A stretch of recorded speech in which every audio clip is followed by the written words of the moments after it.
আসলে তো শঙ্কা থেকে যায়। র্যাব অফিসার মারা গেল, দলের প্রধানের নির্বাচনী আসনে গ্যামজাম হলো।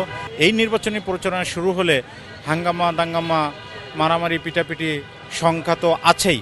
এর বাহিরেও ভারতে বসে যারা কুটচাল চালছে বা দেশের বিরুদ্ধে তাদের লেজ রয়ে গেছে, তারা নির্বাচন বানচালের জন্য তো ষড়যন্ত্র করবেই বা করে যাবেই। সরকার তো নির্বাচন সুষ্ঠু করার জন্য যে মেরুদণ্ড শক্ত দেখানো, সেটা এখনও পর্যন্ত আইন শৃঙ্খলার বাহিনীর পক্ষ থেকে আমরা তো দেখতে পাচ্ছি না।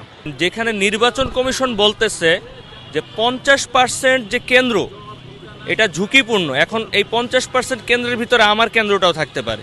আমি ভাই ভোটের থেকে জানের মায়া আগে, আমি বাইচা থাকলে জীবনে বহুত ভোট দিতে পারবো আর বহুত সরকারে দেখতে পারবো। Walton Electric Kettle. Boil fast, live smart. আপাত দৃষ্টিতে মনে হচ্ছে নির্বাচন হবে, তবে এখানে আশঙ্কার কিছু বিষয় থেকে যায়, যেহেতু বাংলাদেশের বর্তমান প্রশাসন ওইভাবে দায়িত্ব পালন করছে বলে আমার মনে হচ্ছে না।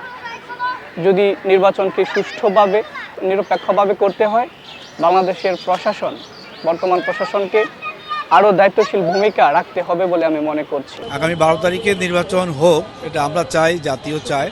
তবে দেশের ক্রান্তি লগ্নে একটা স্থায়ী গভর্নমেন্ট প্রতিষ্ঠা হওয়া প্রয়োজন, নির্বাচনের মাধ্যমে প্রতিষ্ঠিত হবে, সেটা অবশ্যই প্রয়োজন। এবং নির্বাচন সুষ্ঠু হওয়ার ব্যাপারে আশঙ্কা সৃষ্টি হচ্ছে মানুষের মধ্যে আস্তে আস্তে। 12 তারিখে নির্বাচন আমরা হওয়ার জন্য আশাবাদী এবং আমরা চাই যে নির্বাচন হয়ে যাক।